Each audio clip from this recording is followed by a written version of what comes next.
Freddie, you joined the tour in 1980, so your career overlapped with many of the game's legends: Arnie, Jack, Gary Player, Lee Trevino, Tom Watson, Raymond Floyd, and of course Tiger.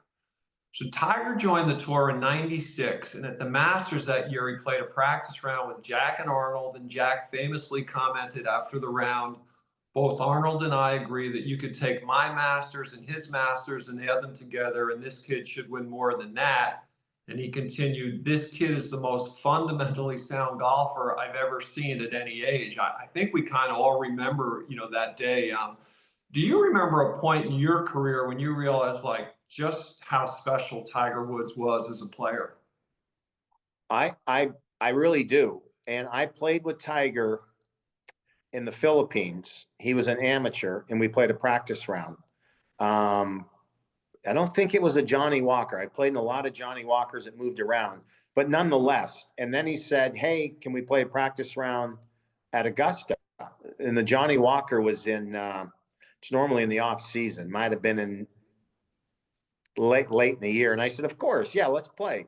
So he got Trip Keeney, and I got Ray Floyd, and so the four of us played. And that was really when I saw, it in the Philippines, there weren't a whole lot of driver holes. So I didn't really get to see his power, but it was there. I mean, I saw it enough. But at Augusta, so anyway, that night, Paul Marchand's been going with me since 1993, I think. I'm not really sure on that. Maybe, or excuse me, 83, my first year of playing. But that might not be true because he didn't start teaching me at 86. But so we get back, and I asked Paul a question. I said, "Paul, I just played with him. He's so unbelievable. He's going to win this tournament a lot, but can he win a U.S. Open?" Because at that time I was really, really good. I wasn't comparing myself to him, but he was just a young kid. And so I always felt like if I ever won a U.S. Open, I think I finished in the top 10 4 times in 20 something years. But, and Paul said, "Well, of course he can." And I'm like, "Well, he's so good. I don't know how you can stop him." Well, if you fast forward, then we became friends. Tiger and I actually kind of became buddies from his tournaments that he ran and playing in the Pro-Am as I got older. And we text a lot. And what he's done with his game is, when people ask, why is he so good? And I say, well, you want me to start from the bottom of the bag or the top? And sometimes people say either way. So let's start with the top. He's the best driver I ever saw. He's probably the best 3-wood player to ever play, best long iron player. Mentally, he's the strongest. He's got the best short game in the world. So that's why he beats everybody. And it's as simple as that. There's no other. I can't tell you Jack Nicklaus used to overpower the golf courses. He used to overpower his competition. Jack Nicklaus could have won 25 majors, but there were things that other people who were great players beat him. And people beat Tiger too. Tiger could have 18 or 20 majors, but it happens where people will beat you. But Tiger and Jack, they're the only two people that I know were never going to beat themselves. And so that's what really I liked, because I was so indifferent to that. And Tiger would tell me, "Hey, when I'm at Doral playing the 14th hole, I hit a 3-wood and I draw it around the corner, which gets me ready for 13 in Augusta." I mean, it's 1990. I played Augusta like 14 years. I never played a hole that I thought, okay, this is going to help me hit a shot for Augusta. But I didn't ask him that. He didn't make that up. He has told me 100 times. And so he's just every 100 years, there's a unique golfer. And I think if Scotty Scheffler goes on to win 10 majors and 50 tournaments, he's still not even going to be looked at like Tiger, because there's really no Tiger. His father, his upbringing, he was on TV at the age of 3. He never lost a match in the junior. And then I think maybe, or in the U.S. amateur, and then he gets on tour and he does this. And, I just don't know how that can possibly happen ever again. He's an anomaly that I am intrigued by, and I'm lucky that I'm a lot older than him, but we are friends. And I think sometimes I settle him down a little bit because I never text him. I I've only told him one thing that I think he should do in the game of golf, and that was the story when Joe LaCava was caddying for him, and we were texting, and we go back and forth, and then all of a sudden I said, Tiger, I think Augusta's coming up. I think you should play in Tampa. It's a great course for you, and he didn't reply. And he didn't reply, and he didn't reply. Then the next day he didn't reply. So then I texted Joe, and he said, well, did he get mad? And I said, Joe, he hasn't replied. So he is mad at me. So then I texted him and I said, look, I shouldn't tell you anything. Well, that's the year he went and he lost by a shot. And he actually got ready and played really, really well. But I don't need to tell him anything. I certainly wouldn't say, hey, try this driver out or go do this. But the one time in the 30 years that I've played and had fun with him on the phone or in a practice round, I mentioned that he should go to Tampa, and then the phone went dead. But he never get mad. I mean, if you want to get his heart racing, you say, hey, I saw Charlie, I read this, or I saw Sam, and then his heart just goes huge. He's a great dad, and I love telling him that. And I saw Sam, Suzanne and I, Hunter saw Sam and Charlie, and what a great week that is for all of them. And now Sam's going to college and Charlie's becoming a great player. So he's got his hands full. I hope getting back to him, and we were talking about it 40 minutes ago about how he was walking. He looks good, but I just don't know, can it last? Can he play 8 times? Yeah. And I pray next year he turns 50 in December, and there's no rumors, there's no nothing, but I can't imagine him going to a Champions Tour event and I get paired with them.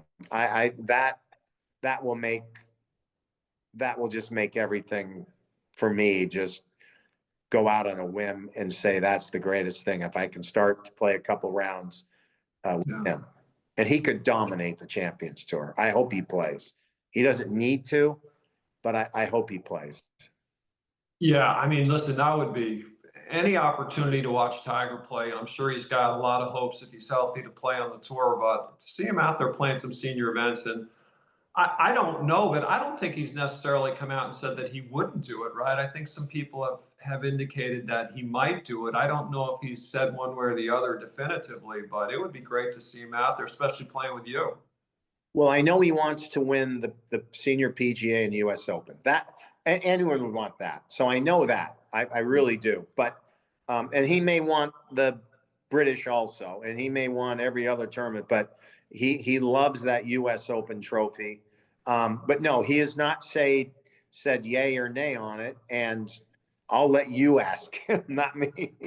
But I think he'll play. I don't know why he wouldn't. It's great. He loves all of us.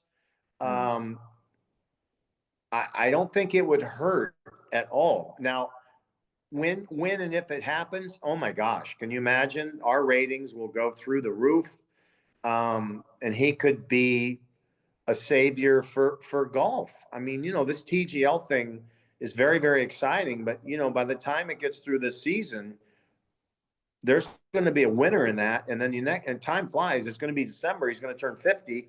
And then we're going to find out he's got to commit for the Mitsubishi. And I'm sure people will be going crazy when and if he does.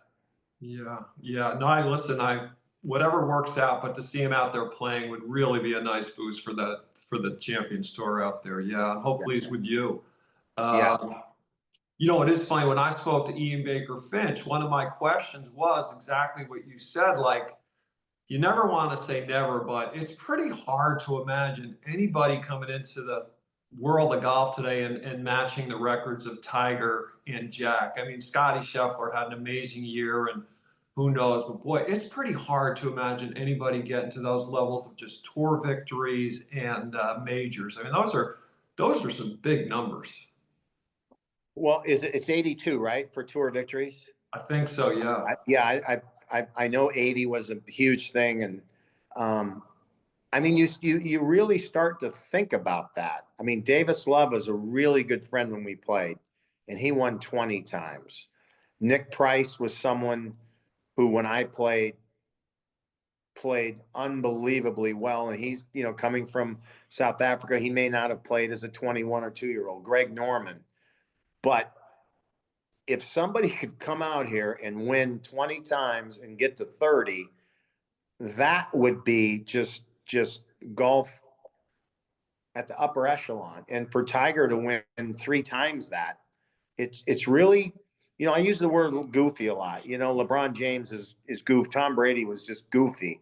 Well, that means great. And instead of saying, they're great, it's just goofy because no one else can do that. Yeah. And Scotty Scheffler he's a machine. And I actually love what he does and how he does it. And like I said, a while ago, I love watching his swing, trying to figure out how you get the power when your foot's going equal with your stance and you're trying to go hit a ball to the left, but he pounds it. He's longer than everyone thinks. He's a way better putter than people talked about. That's how you win. But for Tiger, he did it, I don't know, just year after year after year after year, and no one could touch him. I know VJ did one year, which is amazing, and maybe there were some other ones, but Jack Nicklaus was incredible.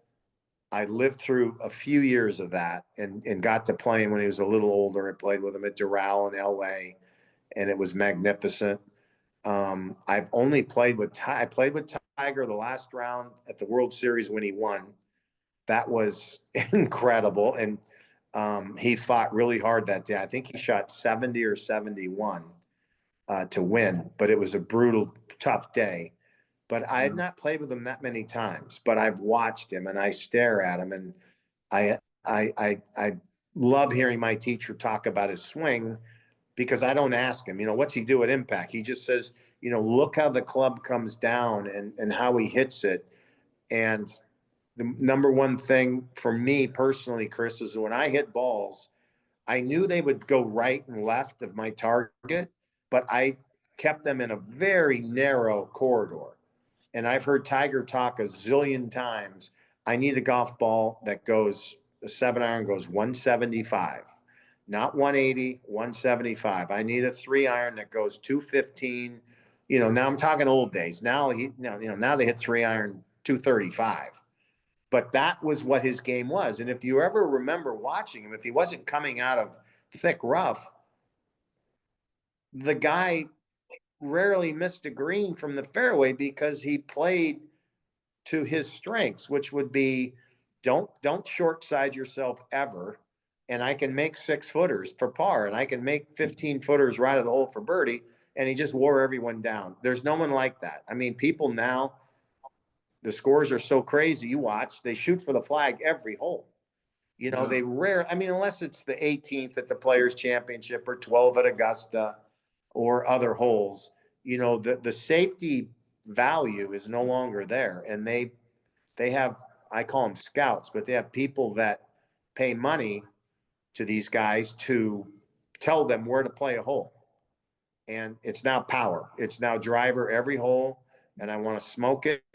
And I want to get it down there as far as I can, because if I'm in the right rough, I can hit a 9-iron on the green closer than I can a 6-iron.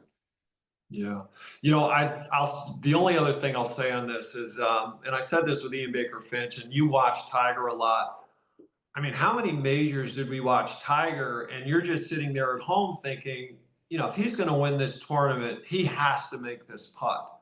And I mean, what do you think? 9 out of 10 times, Tiger made the putt. I mean, the guy was just, I'm not talking 3 or 4 footers. I mean, those are hard enough to make, I'm sure, under that pressure, but 7, 8, 10 footers and even a couple of bombs. I mean, just unbelievable. Well, the two that come right out of the Bob May and Rocco Mediate, I'm sure Rocco, when he made it, Rocco said, I knew he was going to make it. Well, that's a great line, and that is probably true. I mean, there's nothing wrong with saying that. Bob May, he made I think a 7 or 8 footer. But the President's Cup, where he and Ernie in South Africa were playing in the dark, and they both kept making them, and then they just showed, the century and then they showed highlights of Tiger when he eagled 18 and then made a bomb on number one. He has a knack for the greatness. And so at Bay Hill, I think he's made 2 putts, all left to riders to win, and threw his hat. I mean, I can remember a lot of those, and you can't remember, many other people doing that because they don't have, 30, 40, 50 wins. But again, Davis Love, who in my prime, he's a few years younger, was phenomenal. But Nick Faldo, he didn't win a lot of tournaments in America, but I think he helped me out. He has, I don't know, 6 majors, and that he's close to my age. Greg Norman, maybe 2 or 3 majors, but he won a lot of tournaments. But then you get to this kid, he comes out, and it's just madness and greatness so fast. I mean, he won so many tournaments, like 7 or 8 times. Torrey Pines, he won the World Series, he won Bay Hill, he won the Masters. He won all these tournaments, and you start going 7, okay, 6, 13, 8, 21.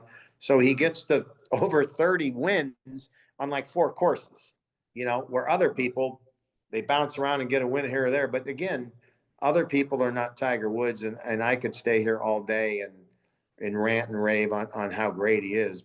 But one of the things that leads me to that is really Jack Nicklaus. And Jack Nicklaus gave him, the opportunity to fight that challenge. And I really think it was unlucky. I don't know. Tiger, you make your own bed, but injuries and only him getting, he's a little short of Jack. But then again, Jack, I don't know when he lost, he finished second, 30 times or 20 times? I think he had 19 seconds in the majors, which is unbelievable. Right. He won 18 times, 19 seconds, incredible. Right. So you got to figure in 5 of those seconds, somebody did something crazy. I mean, so Jack could have so many majors too. So, when you sit back, but again, they're 1-2 or 2-1, however you want to look at, there will not be anyone closer. Now, I read like you do. Jack was just quoted as saying Bobby Jones is the greatest player to ever play.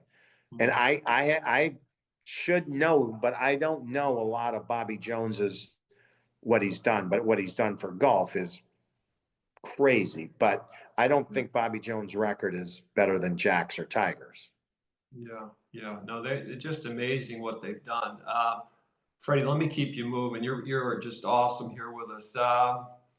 Let's talk a little bit about what's going on with LIV and the PGA Tour. I would think it's positive, when you see Jay Monahan out playing golf with Saudi PIF leader Yasser Al-Rumayyan. These are complicated issues that are trying to be worked out. What do you think? You think we could possibly get a solution anytime soon? I mean, I get it. This is not easy stuff. I get it too. And so, 3 years ago, we had a radio show, George and I, and we picked on a little bit of a shotgun tee time and music and, whatever they wanted to do. But what I picked on were individuals because they were kind of bashing the PGA Tour. And I understand Phil wants rights to his shots and now YouTube, and this is what they wanted, and they're making more money on YouTube. That's fine. To me, YouTube is not what I want to do if I'm playing the PGA Tour. So I'm not ever going to bash them again because I've done enough. But, a couple of them I've talked about were offended by it. Other people can't be because all I'm doing is playing quotes. John Rahm said I'd never leave. And I like the tour and I don't like what they're doing. And then he goes for, 600 million or 200 million or 400 million. I don't have a problem with John Rahm. So I guess you start out by saying that Yasser and Jay played in the Dunhill in Scotland. And that was mind-boggling in itself. But it would be nice to hear from, you know, they came on TV way back when.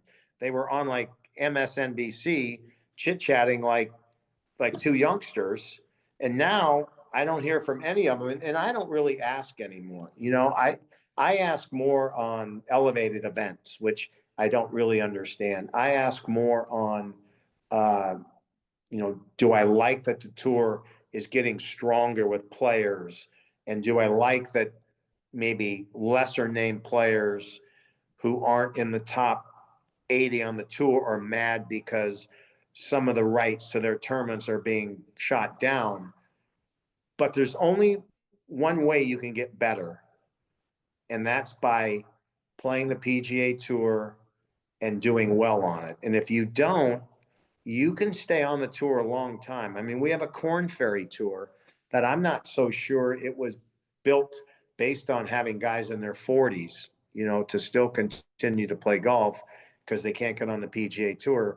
So when I look at the LIV, I look at greatness. John Rahm, Cam Smith, Brooks Koepka, DJ. Help me out here, Chris. I'm leaving out Phil Mickelson, but Phil's really slowing down. He knows it, and he talks about it. But I don't understand the whole thing there. So if they merge, how does that happen? You know, do we play in?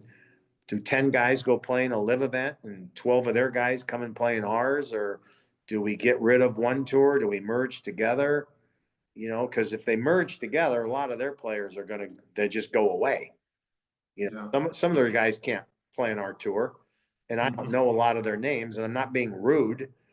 They might be great in Malaysia or some on the European tour. And by the way, European tour has become, I think, stronger since the LIV because you get the right people winning more. Now, I love Tyrrell Hatton. I mean, he's incredible, and he's doing what he thinks is best.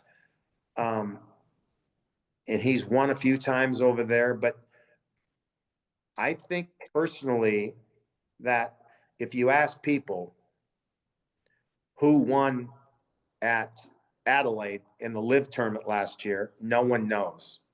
No one cares. If you ask people who won at Pebble Beach last year, they're going to tell you Wyndham Clark with a 62. I mean, these are just popping into my brain. If you said who won at Houston last year, I probably wouldn't know, but I would sit and think back. But that's what I see. I just see, I love Brooks Koepka. I love Brooks. I love DJ. Unless I see them hit a shot, like I see them physically at Augusta, but I don't see them at an Open or PGA or British because I don't play in those. Otherwise, I don't see Brooks swing a club 4 times, you know, and I kind of miss that. And that's what I told Phil. You know, Phil got mad because I said a couple things, and I said, Phil, but I'm going to be perfectly honest with you. I'm mad because I don't get to watch you play golf anymore. You're not on TV. That's why I'm kind of mad. And I'm mad because you're saying a few other things, and, you know, and it affects the tour, which affects me, even though I was 60 years old. But the LIV Tour is very, very good. I'm not saying it's strong. It's got great players. So how they merge together, I don't have a clue. I wish it would come to fruition pretty fast because it's kind of getting to the point where the ratings we got for Brooks and Bryson versus Rory and Scheffler were minuscule. They were nothing. So it's not that people don't care about the LIV Tour and they care a little less about the PGA Tour than they used to. They just don't really care. Yeah. But that doesn't affect me because most people I'm with love golf. Yeah. Now, if I go to Big Canyon, which is the course I play tomorrow, and hit balls, and people are coming up to me and saying, you know, I'm really not liking golf anymore, and I don't know. I don't even know. It's kind of getting boring, and that would offend me. If they come up to me and say, hey, I just watched this golf match and I kind of liked it or I didn't, that's part of life. But when people start to dislike golf, that will affect me and offend me. But as far as having a LIV Tour or a PGA Tour, we got to figure this out. You can't have both. And I don't think if you hear anything, you don't hear a lot of our guys saying, I want to go play in a LIV event, but you hear a lot of the LIV players saying, geez, we should have this where we can go play with them. Well, Yeah. I don't think they care. I don't think Scheffler and Cantlay and Schauffele and Rory and all the top players really care. Rory cares about the Ryder Cup, which he should, but we don't care. We don't need John Rahm to come play at the Sony Hawaiian Open. When I say we, I'm speaking for the PGA Tour, but they all would like to do that so they can have their cake and eat it too. But I would rather have everyone have the cake and get together again. And the money's gone through the roof. I mean, we have elevated events. They play for a ton of money. I think we're getting stretched out to play for the money we are. But, you know, I don't ask tournament sponsors and why they're doing it, or if they can do it, or if this can hold on for, you know, life. I don't really know. But I do know another thing, though, that we went back, and I'm laughing because Tiger Woods won the PIP. He won the PI. He won. I mean, this guy, he's like hiding, and he only plays a few events. And so I'm beating around the bush, getting out of LIV thing because I've kind of talked it. But I think that's what golf's all about. People want to see Tiger, and we're missing Brooks and Rahm, and I mean Cam Smith, TPC, British Open. What more could you want? And now he's gone, and all I hear about is loves fishing. I don't know Cam at all, and I just don't see how you could not see the future. Like, even if Cam only won once a year on the PGA Tour, you know, he'd have 7 wins now. That's a ton, and he's a young guy, but out there, it doesn't really, I mean, does it matter? Well, I won't ask you. To me, it doesn't matter how many they went out there. It's 54 players. It's shotgun starts. You know, it's just a weird thing, but it's golf. And I still, I'll end with this. I still have guys that play in that tour that I really, really, really like watching play. And I mean, I heard now they might be on Fox, so maybe I'll get to see them a little more. Yeah, you know, you're a huge sports fan, and you know, typically sports, right? What do we see? We see ownership and we see labor, you know, and probably about 10 years ago or so, I got involved with some things. We were trying to put together financial guarantees for the top players in MLB, and this would give them enough financial security so they could hold out kind of for better offers. And the owners didn't like what we were doing, but the union did, and we really got in there, and it was tough. I mean, there was tough feelings between the Players Association and the owners. You know, it was separate. Now, you know, it's funny. You look at golf, and you know, the world of sports has been exploding, and you know, here the PGA Tour is controlled fully by this not-for-profit entity. And the question that I always have, and I've never heard anybody ask it, and you won't know the answer, but you know, Phil and Tiger, I think you know, we're getting along pretty well, you know, and maybe, I don't know, just from what you see outside, maybe things were a little bit frosty earlier in their career, but I think they had gotten to a better place. And, you know, Phil kind of got on this kick. And the question for me would always be, well, Phil, why didn't you go to Tiger and go to the top 20 players and say, hey, Jay Monahan, if we don't start getting more money out of this, we're not going to play. Right? I mean, that to me would have been a real potential solution. And I don't know, maybe there were some discussions behind the scene, but my question always would have been, Phil, you know, you were such a huge part of the PGA Tour. Why did you go to the Saudis, you know, and not look within and say, obviously, this infrastructure we have for the PGA just, you know, we've just outgrown this, you know, and maybe there should have been at some point an actual union, but and you're not going to have the answer to that, but I'd be a question I'd like someone to ask Phil, because I think that might have been a more obvious choice to just say, you know, can we solve this from within? And I do know I was in touch with one of the larger private equity funds in the world when this all went down. And I reached out to them because I knew they had an interest in sports. And I said, I think there could be an interesting situation unfolding here with the tour where they're going to need some capital to try and keep some of these guys in house. And the tour, I think at that point was still very standoffish. Like, we think we can maintain control of this, and things kind of ballooned, and now we've got the investors in there, 1.5 billion, another. But that to me would always be the question for Phil is, could you have handled this with the players? I mean, did you ever hear any talk about anything like that? Well, that's you're spot on all of that. And I think what used to happen is, so when I first got on tour, we played for whatever we played for. It was whatever a sponsor, and all the tournaments were all kind of the same.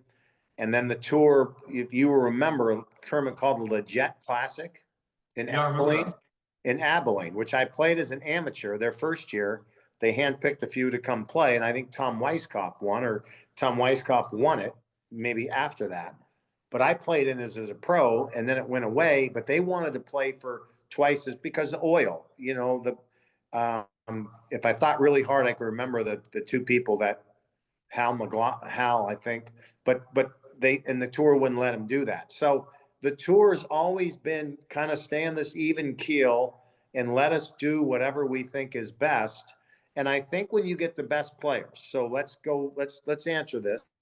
So way back when Nicklaus and Palmer got in a room with about 15 tour players at the Shark Shootout, and Greg was starting to try to get another tour involved. And to be honest with you, to this day, I don't know if I signed the document, but I told him I would, and so would Nick Price.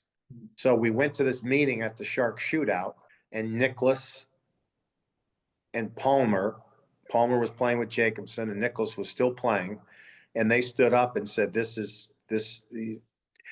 it shouldn't happen. B, I'm not going to let it happen. And C, Arnold and I and Gary could have done this years ago and ruined the tour, but we didn't.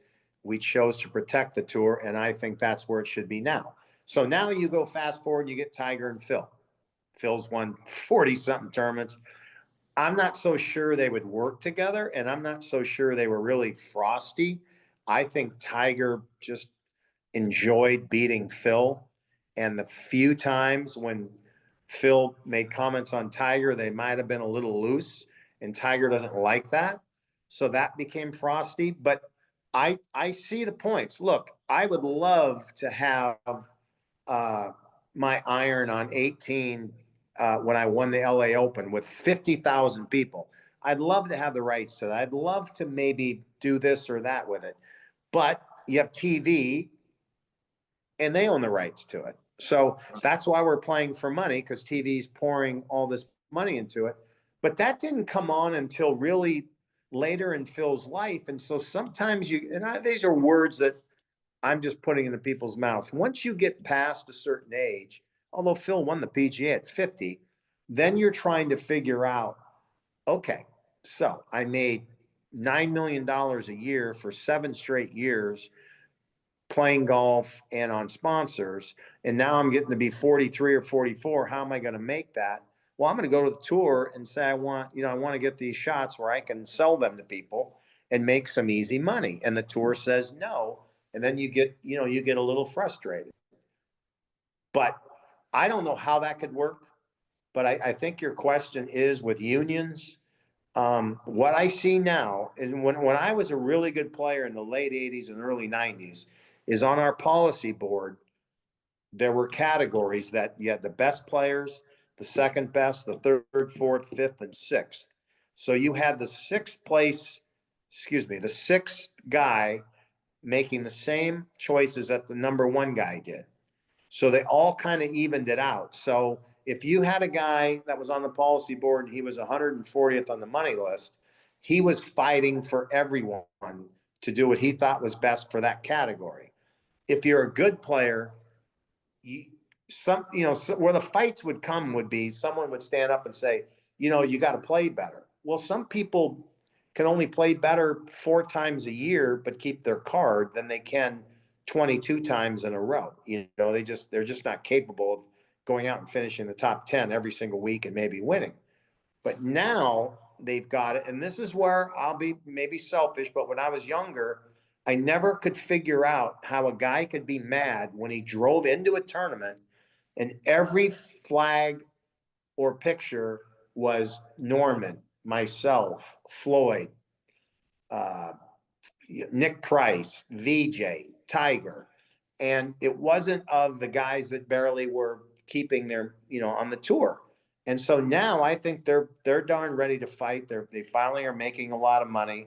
And I think all that's going away. And I think there's still some bitter betties because what Bryson's doing on YouTube is phenomenal. I don't know anything about YouTube. I've never been on it. People send me clips and I think it's hilarious. Hitting a wedge over his roof till it took him however many days, playing with Trump. That's all really cool stuff. But I think if you had Tiger in his prime, he's not going to take himself away from that to do that stuff. Does that make sense? Whereas Bryson, it doesn't matter. I'm speaking for him and I shouldn't, but it doesn't matter if Bryson takes a week off and films a few YouTube things and he goes to Saudi Arabia and finishes 10th. I don't think he really cares. I think he's having so much fun, which is a key word. I think you should have fun. And I think sometimes the PGA Tour, you'll read where it's just not fun, but that's because you're not playing well. If they paid a guy, if they paid me as a 35-year-old again, $100 million, I'd have fun every week. You can bet your ass. No shots would bother me. I wouldn't want to screw up the last 4 holes to lose to Davis or to Tiger, but I would have fun and I would be able to do other things. And that's what their tour is. And that's what they say. And God bless them. I get more weeks off. I play at home. I'm with my friends. I think I do the exact same thing, even at age 65. So, but I'm not being paid, $10 million to go play 12 live events. So you are correct. And golf is more extremely individual sport. Whereas in baseball, you may have a union and you may have players from each team, but in golf, you're still you're not on a team. You don't play 81 games in front of your home fans in Houston for the Astros, or in a football where you're playing a few times and you travel. In golf, you're going city to city to city and you're representing yourself. And now I think the good players are saying we're being paid to represent the tour. And now the tour has to figure a way to get that money. And they have. I'm not smart enough to even know the guys out of Boston, but we have people buying in. I've heard maybe SSG, right? Strategic right, Sports Group. correct. Yeah. And for some people that don't know, but someone like me learning, that's amazing. I personally wish that 30 years ago, if a tournament wanted to play for 200,000 more because they could, they should have. But now, you get these elevated events where it's still a certain number. You can't have an elevated event. I'm making up the number for 20 million, but say we want it to be 22. But back then, when you're playing for $1 million, and some tournaments said, we can stretch this to $1.2 million, it really wasn't easy to do. And 200,000 into a purse when you're someone that was finishing in the top 10 a lot, by the end of the year, if you did it 5 times, you're going to laugh, but it might have been another couple $100,000.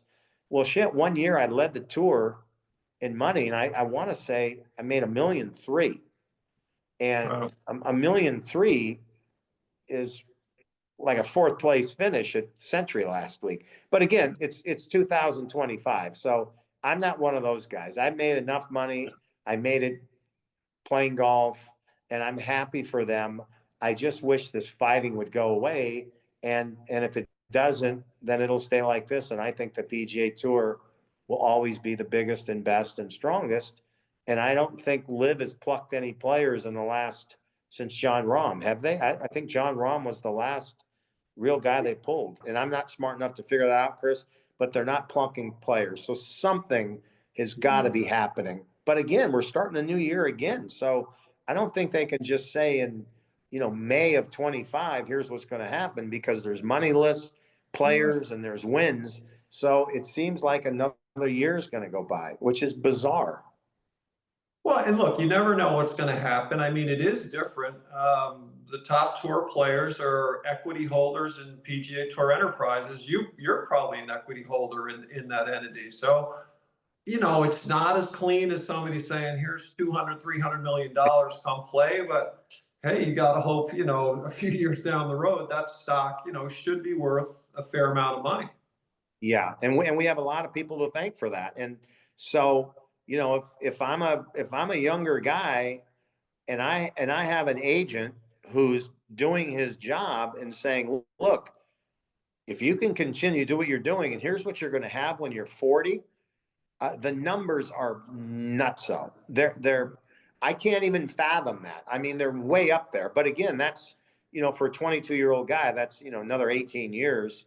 So that's a lot of years of, you know, making 3 or 4 or 5 or $8 million and then earning more points. And then when you're done playing, you own part of the tour. But again, it would catch your eyes, especially if you have a lot of faith in your game. And then you compare yourself. Okay, let's see. Jim Furyk won a U.S. Open and 20 tournaments. You know, that's way up there. But if I could do half that, that might be worth 500 million. You know, these are numbers they're saying, but the bottom line is, you know, again, I've been playing a long time. There aren't many guys that win 15 tournaments. I could probably count them on both hands since I played. And I mentioned them several times, but it's not an easy thing to do. But they're playing for so much money, Chris, that what difference does it make? If you go play in the Century and you finish 30th, I'm probably going to be wrong, but you're making $100,000 to $130,000. You know, what's funny is I play a fair amount of golf down here with Guy Burrows, and Guy said, "Say hello to you." Love You Guy. know, Guy's dad, right? I mean, I forget 3 or 4 majors, how many tour wins, and you know, Guy and I joke out there sometime and say, you know, how much money would your dad's record be worth, you know, in today's game? Well, you know what's funny when you bring up a guy like that? Earlier, I said I watched Dan Sykes and Roberto DiVincenzo. Character, Roberto. Dan Sykes, I don't know that well. He was a great player, but I'm not a historian. I don't study this, but I know Guy Burrows and I know how good he was. And why I know him is because of his golf swing. If that makes any sense. So now when you compare guys in 2025, not everyone, but a lot of people have beautiful golf swings. Guy Burrows just had this way of taking it in and just watching where you would just melt. And I think for me personally, I latch on to Lee Trevino. I don't know how old Guy Burrows would be if he was still alive.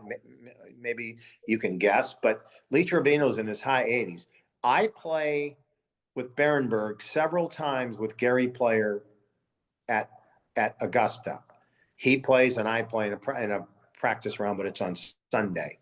And I got to tell you, he's a freak show. Gary Player is whatever he is. Amazing. He plays. There's only 2 tees. There's back tees and there are the member tees. And I try and mix it up. And sometimes he'll come back with me, so we talk and have fun.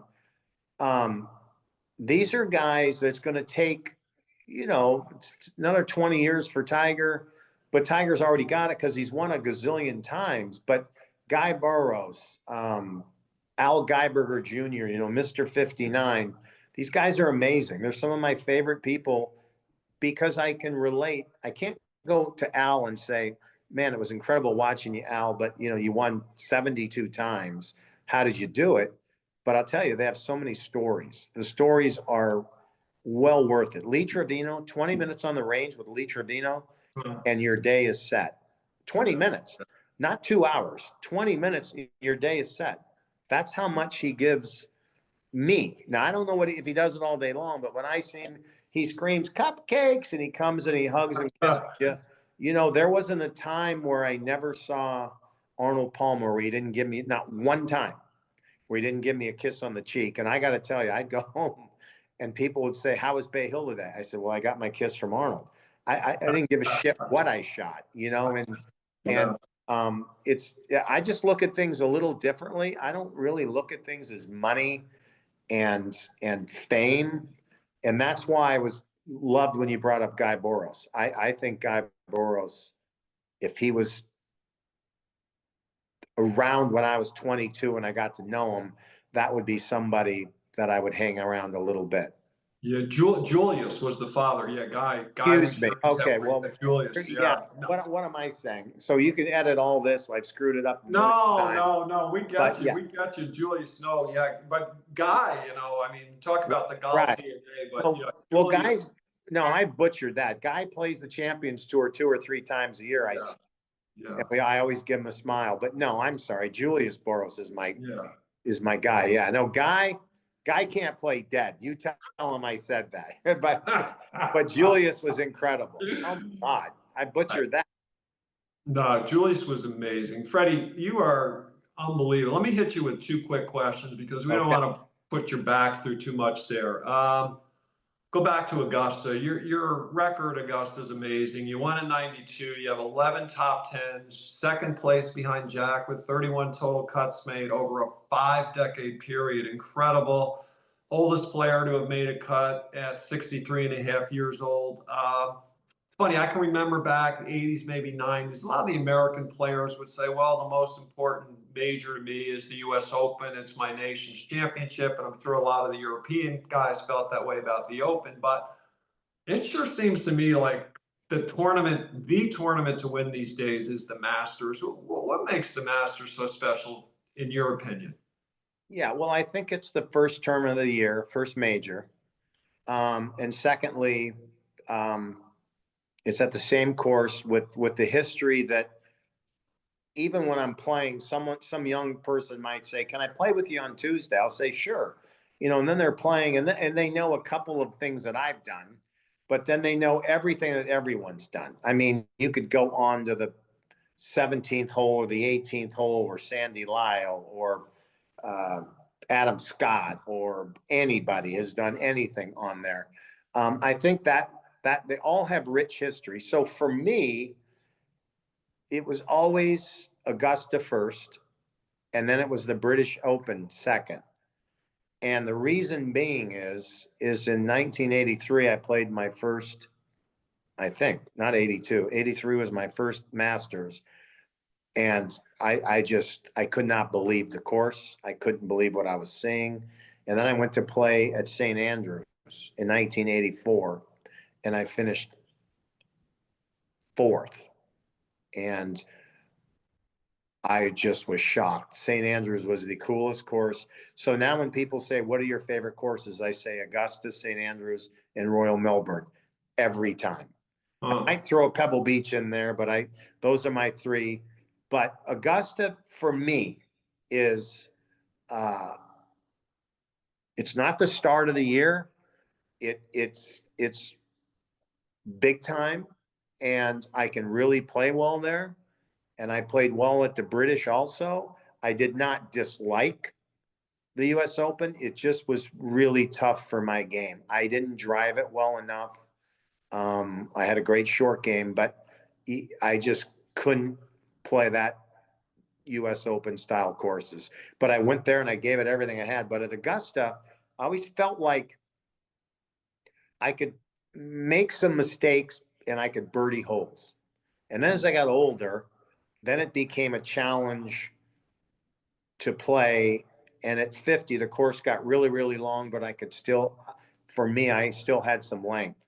So it played really hard, but I could shoot 70s and 71s and 72s. So I could continue to make some cuts. I mean, I felt like I should have beat Phil. If he was, I should have beat Phil the year he won. And it just didn't happen. I did a lot of great things. I didn't putt well on Sunday, but it's a course that I absolutely love. And I think it fits a lot of people's games. But now that it's so long, you have to be the best player to win there. You really, really do. There's no inching your way that I played a mediocre round. You have to play unbelievable golf. It's that hard. The greens are that firm. They're that fast. When the wind blows, you can forget it. So everyone has to play it. It's not like, you go to the British Open and you know it's going to be windy, probably, and you got to learn how to play that kind of course. You can get away. You can get away with a little bit. You miss some pot bunkers. You get it up and down. The sand's beautiful. The greens are a little bigger. They're slower. But when you start screwing around at Augusta, you better be on your game. Yeah. And it's funny, to an outsider to the game, it would sound trivial, but going to that Champions Dinner, right? Knowing that you're locked into that Champions Dinner for, who knows, maybe the next 30, 40, 50 years of your life. I mean, that's really become a special event, hasn't it? No, it has. The Champions Dinner, I've been known to skip a few things. I rest a lot. My back kind of hurts, but this Yeah. thing, um, it's amazing. Used to be a few stories were told. There still are, but a couple. Sam Snead would always tell a joke. But it starts.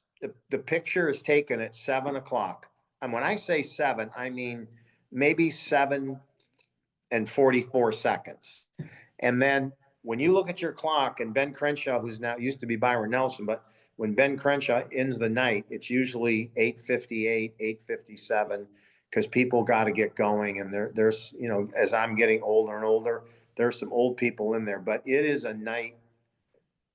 It's not, it's not like you go, oh my God, I got to go to this dinner.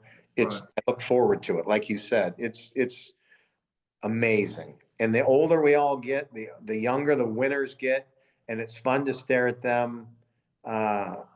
It's an amazing night. It really is. It's a hell of a week. Yeah, no, it's just an incredible tournament. Everybody looks so forward to it.